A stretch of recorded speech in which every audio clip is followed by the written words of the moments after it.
religieux, souvent même avrechim, ou même rabbins, tordus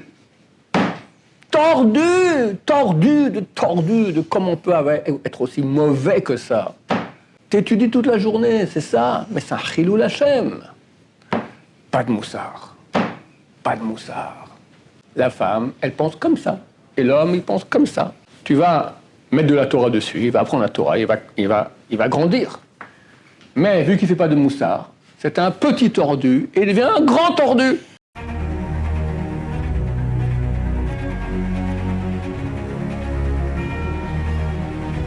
Ce jour est dédié pour la Refoua Shlema, la guérison rapide et complète et la réussite de l'opération de Frecha Viviane Bat Chana. Si je ne me trompe pas, elle se fait opérer aujourd'hui, Bezrat Hashem.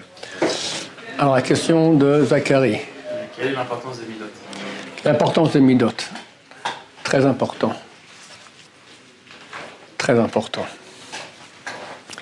Tout le monde sait que la mission la plus importante, c'est l'étude de Torah. Et que, comme j'ai dit dans un cours dernièrement, dans son livre extraordinaire, le Chazon Ish, c'est lui qui a créé le monde orthodoxe, on peut dire, en Israël. D'accord, on lui doit énormément. Il est mort en 1954. Il est venu vers les années 30, il est venu d'Europe en Israël. Très très grand sage d'Israël, Ruach HaKodesh. Il a écrit un petit livre extraordinaire, intraduisible. Parce que c'est écrit en style très très beau, très poétique, très beau. Emouna et Bitachon, le Chazon Ish. À part des livres, Chazon Ish, d'accord, qui sont des livres de halakha d'une grandeur phénoménale. Et il dit là-bas qu'on peut donner un qualificatif à quelqu'un. Il est bon, il est super, c'est un tzaddik, il a Ruach HaKodesh, c'est un chassid, c'est un pieux.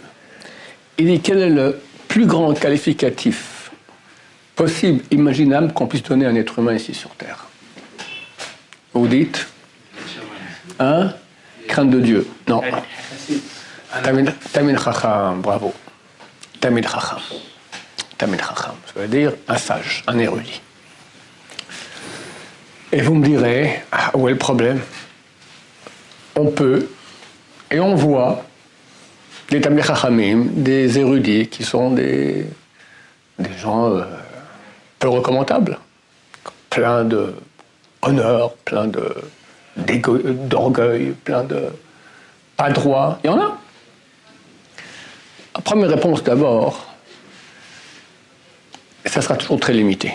Il ne pourra pas arriver à un très grand niveau de Torah. Parce que la Torah, c'est saint. La Torah ne peut pas rentrer dans un corps qui est tordu. Le Chazon Ish lui-même qui écrit que le plus grand qualificatif d'un être humain sur Terre, c'est Tamid Chacham, il écrit dans le même livre que les mauvaises midot, c'est un prépuce à la Torah. C'est quoi le prépuce? Le prépuce, c'est chez les goïms, ils ont leur organe génital, puis il y a une peau dessus comme ça. On appelle le prépuce, que nous on enlève à l'âge de 8 jours dans la Brit Mila, qui est extrêmement impur. Extrêmement impur, c'est terrible. D'ailleurs, on voit les gens, j'ai un ancien élève qui s'occupe de faire des Brit Mila, des gens adultes juifs qui ne l'ont pas faite. C'est des histoires phénoménales. Quand il me raconte une fois, il y avait un russe, d'accord, et avant la Brit Mila, on dit, voilà, c'est bien que tu aies un nom juif, après, te choisir un nom juif. Ah non, moi, Boris, je reste Boris, pas de problème. D'accord, bon.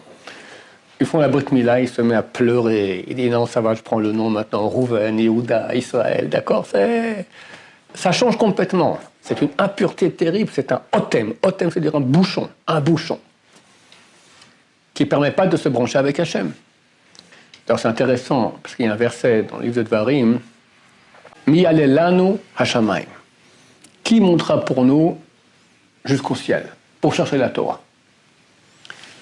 Tu prends les premières lettres de ce verset, Mi c'est même, Yale Yud, Lanu, Lamed, Hashamayim, Hey, Mila.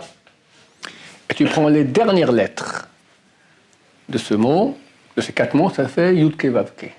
Mi Yud, Yale Hey, Lanu Vav, Hashamayim Ma, Hey. Yud Kevavke. Par la Mila, tu montes au ciel, tu te branches avec Hachem. Les mauvaises midotes, dit le Chazon Ish, c'est comme un bouchon qui empêche la Torah de passer. Et tu vois des gens qui étudient beaucoup, et qui restent nuls, parce qu'il y a un problème de midotes. Pas forcément, mais ça peut être un problème majeur. Le Gaon de Vilna, c'est qu'on a quelqu'un de plus grand que le Gaon, on appelle le génie, d'accord, de Vilna. Rabbi Léo de Vilna, il y a 300 ans environ, à Vilnius, une ville en Lituanie. Il dit que c'est plus facile de connaître tout le chasse, de savoir toute la Gemara, plutôt que de changer une mida, d'arriver à changer un trait de caractère. Et c'est un travail essentiel. Et ce travail ne peut se faire qu'avec un travail. Et on peut voir sur la tête des gens s'ils font ce travail ou pas. Est-ce qu'ils étudient du moussard ou pas? Moussard, c'est ce qu'on fait ici dans les cours que je donne, par exemple. Où on parle justement de l'importance de changer les mauvais traits de caractère. Le problème est que ces gens-là, ils veulent encore une page de Gemara, encore une page de Shulchan Aruch, parce que plus tu sais, plus c'est quelqu'un. Et ce qui compte pour moi, c'est l'ego, que je sois quelqu'un reconnu pour « Ah, c'est un Talmid Chacham, celui-là ». Or, aller lire un livre qui va te dire « il ne faut pas être orgueilleux », dis « mais je sais ». Il ne faut pas mentir, mais je sais. Il faut être super honnête, mais je sais. Il ne faut pas parler shonara, mais je sais par cœur. On sait tout. Le plus grand livre de Moussard que nous conseillons, aimons, étudions pas assez, et qu'on va tout de nouveau réétudier ici à la Yeshiva, Mesat Yesharim, Sentier des Justes, du Ramchal, Rabbi Moshe Chaim Luzzatto, qui était un des plus grands kabbalistes des derniers siècles. Et il a pris son temps d'écrire ce livre-là. On peut dire, la majorité des grands de Torah, ils avaient ce livre avec les tefilines. Dans la poche des tefilines, ils mettaient ce livre-là. Parce que c'est le livre, le livre. Une fois, j'ai demandé à un proche parent, je lui ai dit, tiens, lis. Il a commencé à lire dès le chapitre 1, jusqu'à la fin. En finissant, il m'a dit, bon, écoute, il n'y a rien de nouveau, quoi. Je lui ai dit, t'as lu l'introduction? Non. Je commence au chapitre 1. On n'est pas des fois lire l'introduction, on commence directement au chapitre 1. L'introduction au livre. Je suis rien venu, dit le Ramchal, je suis rien venu innover chez les gens des notions qu'ils ne connaissaient pas. Quelqu'un en lisant mon livre, du début à la fin, n'aura pas presque aucune nouvelle information qu'il n'avait pas auparavant. Mais ces informations que les gens savent, à tel point elles sont sues, pourtant sur le terrain, on ne les voit pas. C'est silence radio. Ça veut dire, tout le monde sait qu'il faut être humble. Ok, et qui est humble? 0, implique quelque chose. Tout le monde sait qu'il faut être super honnête. Qui est super honnête? Pas beaucoup de pourcentage. Tout le monde sait qu'il ne faut pas faire le mitzvot. Pour nous, il faut le faire par amour d'Hachem. Qui arrive à ce niveau-là? Qui travaille sur l'amour d'Hachem? Qui travaille sur la crainte d'Hachem? Qui travaille sur son ego? Tout le monde sait. Sauf que, quand tu vas lire des livres de Moussard, tu n'as rien de nouveau.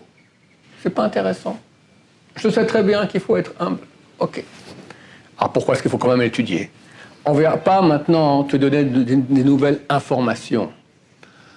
Toi, tu vas lire, et tu vas relire, et tu vas relire même une troisième fois si possible. Moi, j'ai étudié avec mon Rav, M. Yesharim. Je crois qu'on a fait, 2 fois on l'a fait. Mais il lisait et relisait. D'accord? Pourquoi il relit? On n'est pas idiot. Lui, il doit avoir bientôt 80 ans. On est un groupe de gens de mon âge, j'ai 63 ans, donc on n'est pas des gens qui étudient, d'accord? On n'est pas des idiots à lire, c'est enfantin. Pourquoi il relit? On n'a pas compris. Tout le travail du Moussard, c'est ça. C'est s'imprégner. Faire rentrer la chose. Il y a la tête. L'information, ça touche la tête, ça touche l'esprit. Ok? Mais l'esprit, c'est pas ça. C'est pas ça qui vit. Nous, c'est notre corps. Comme dit la Torah, on le dit 3 fois par jour à la fin de la prière. Yadata hayom, tu sauras aujourd'hui. Vashevota el levavecha, tu feras passer cela à ton corps. Qui Hachem, moi, Elohim, l'Éternel est tout-puissant dans le ciel, dans la terre, etc. Donc il y a 2 étapes. Une de la connaissance. Et après, une fois que tu sais, quelqu'un, voilà, tu sauras que l'Éternel est tout-puissant. Bon, je sais, voilà. J'ai vu des cours de Rav Shaya, la preuve irréfutable, Germamia, c'est A plus B, tac, c'est prouvé. Ok. Mais est-ce que tu vis cela? Certainement pas. Combien il faut faire de travail pour que ces notions de tête arrivent dans notre cœur, que ce soit au niveau du vécu. Quand tu lis le Moussar, c'est ça le travail. Il n'y a aucune information, donc c'est embêtant. En plus, comme je dis, au niveau de ta course pour être appelé un Talmid Chacham, tu ne vas rien gagner. C'est faux, tu vas gagner énormément, parce que si tu n'es pas des bonnes midotes, tu ne seras rien, tu resteras un nul. Insupportable, haï. Burk. Ma femme s'occupe de beaucoup de gens, elle coach des gens, principalement des femmes. Vous ne pouvez pas imaginer le nombre de maris religieux, souvent même avrechim, ou même rabbins, tordus de comment on peut être aussi mauvais que ça. T'étudies toute la journée, c'est ça, mais c'est un chilou Hashem. Pas de moussard. Pas de moussard. Pas de moussard. Et vous direz, bon, c'est pas moi. Quand je parle comme ça, c'est pas moi ce tordu. Attendez le mariage, messieurs. Oh là là là là là là. J'avais un élève, aujourd'hui il est divorcé, avec 5-6 enfants. Il était doux comme un agneau. Gentil, doux, vraiment, vraiment très très gentil. Et il s'est fiancé. Et quelques semaines après, il me dit, je me reconnais pas. Je pique des crises de nerfs. C'est pas moi, j'ai jamais été comme ça. Mon cher ami, tu as toujours été comme ça. Simplement, on t'a pas fait guili. T'as pas marché sur la cloque. Dans la vie, tant que t'es pas marié, ça va. T'as quelqu'un qui casse les pieds, tu changes de chambre, tu arrêtes de le fréquenter. Mais là, t'es marié. Et c'est une femme. La femme, elle pense comme ça. Et l'homme, il pense comme ça. Et on doit nous mettre ensemble et qu'on s'entende. Impossible. Et puis en plus, tu es super vulnérable. Elle aussi. C'est pas que tu as dit quelque chose de pas bien. Tu n'as rien dit. Et tu la vois, elle pleure. Qu'est-ce qui se passe? Quoi, qu'est-ce qui se passe? Elle te dit rien, mais tu la mets hors d'elle. Tu te rends même pas compte de ce que tu as fait. Tu te rends même pas compte. Elle dira pas, tu dois deviner. C'est une femme, elle parle pas. Si elle parle, c'est que c'est déjà très, très, très loin. Ouh là là. T'as dépassé toutes les limites. C'est autre chose. Et comme j'ai dit, on est extrêmement vulnérable. Donc, on est touché par ce qui se passe, ce que fait l'autre. S'il n'y a pas un travail, dès aujourd'hui, de travail sur soi, de se casser en petits morceaux.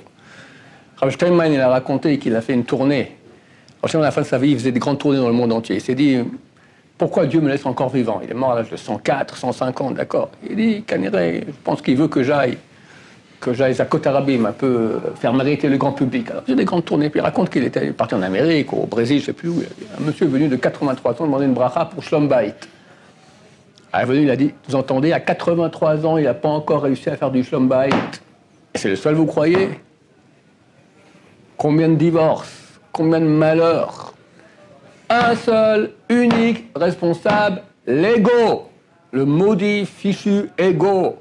Qu'on n'est pas prêt à s'écraser. Alors comment on fait pour s'écraser? Bon, on lit des livres qui parlent de cela. Combien c'est grand de s'écraser, combien c'est le seul moyen de réussir, sinon t'es un nul. Tu le sais, t'as entendu, combien de fois j'ai répété ces mots ici.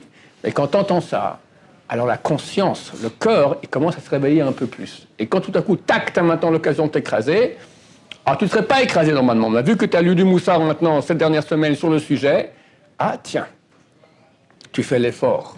Dur! Combien c'est dur? Combien c'est dur?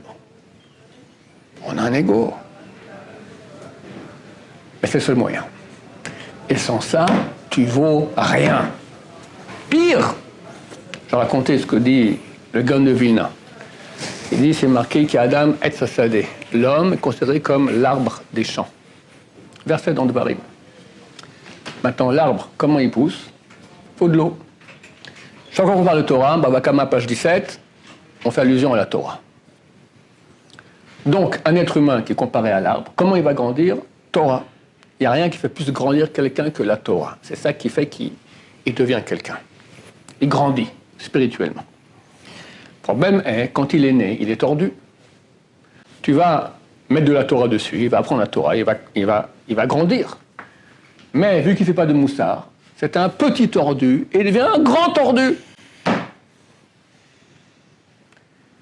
Il faut absolument mettre du moussard aussi. Comme ça, d'un côté, tu le fais grandir, mais ensuite tu commences à élaguer les mauvaises branches qui partent tordues, d'accord, tu remets dans le bon sens. C'est ça. Il deviendra un grand arbre, droit, bien, Baruch Hashem, extraordinaire. Combien on peut profiter de lui, les beaux fruits, un beau feuillage, d'accord, combien c'est bon. Un Talmid Chacham qui a beaucoup de Torah et qui a des midot, qui a des qualités d'âme, combien c'est beau, combien c'est beau, combien c'est beau. Je parlais de Grand Torah, on a tellement d'histoires. Je parlais du Rav Shamazon Auerbach. Je ne vais pas parler ici, je parle dans un autre cadre. C'était un monsieur d'une bonté, d'une gentillesse. C'était un des grands de Torah. Dans le monde ashkénaze, il y avait deux plus grands poskim. Lui et le Rav Eliashiv, c'était les plus grands de la génération en son temps. Son fils, Rav Shmuel Auerbach, était un des grands de Torah aussi.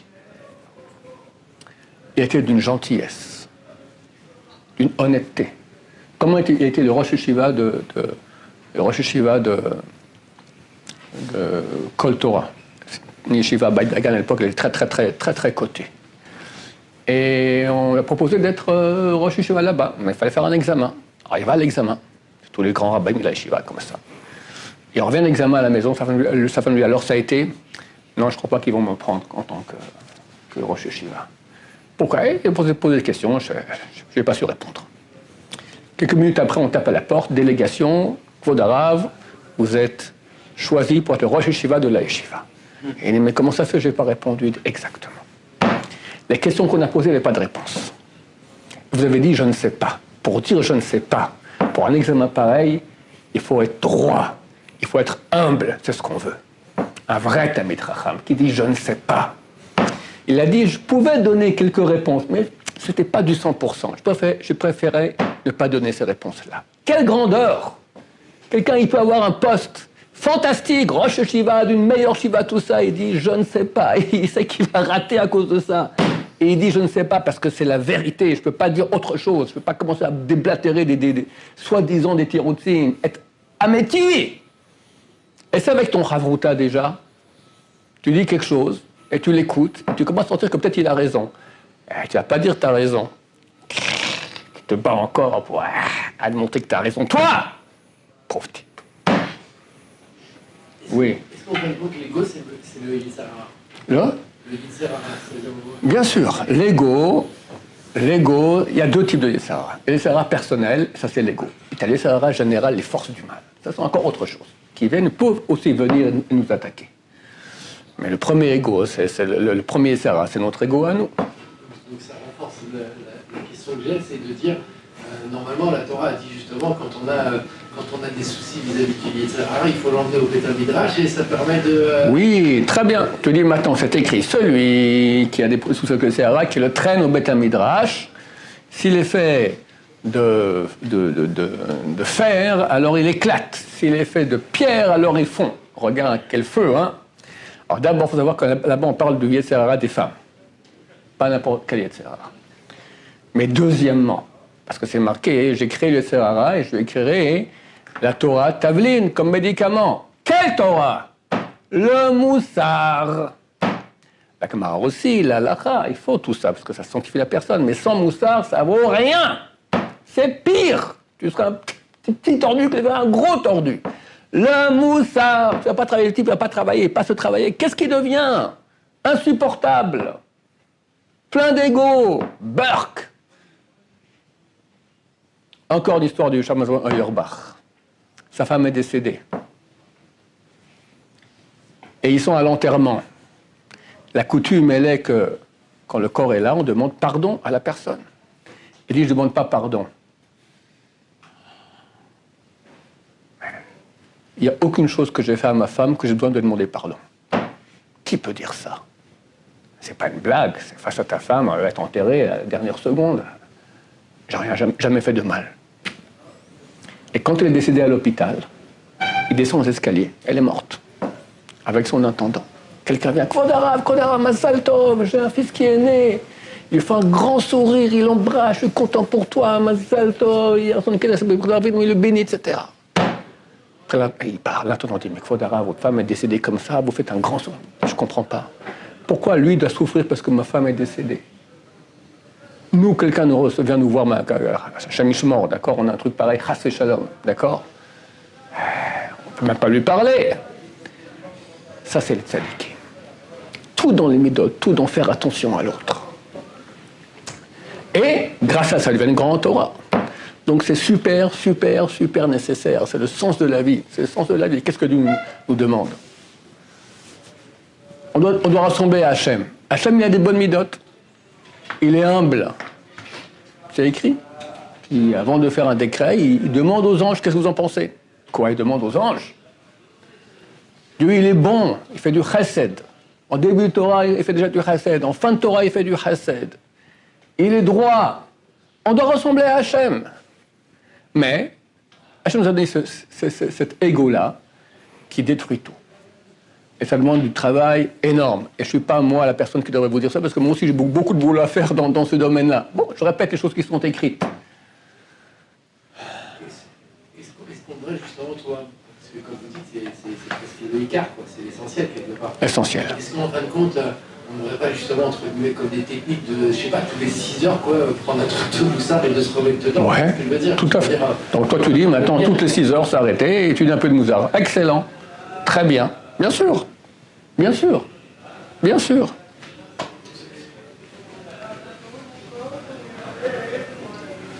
Combien c'est dur de se taire? Les sages d'Israël ont dit, plusieurs phrases qui ont été données. Une parole vaut une pièce.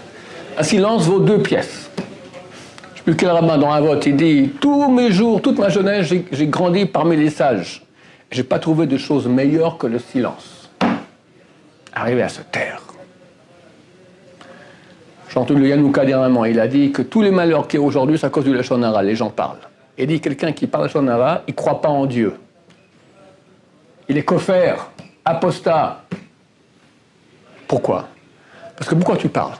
Parce que tu penses que l'autre a fait pas bien, mais tu ne comprends pas que tout ce qui t'arrive, c'est Dieu qui l'a voulu. Donc tu remets en question maintenant l'omnipotence, en bon français l'omnipotence, le pouvoir total d'Hachem.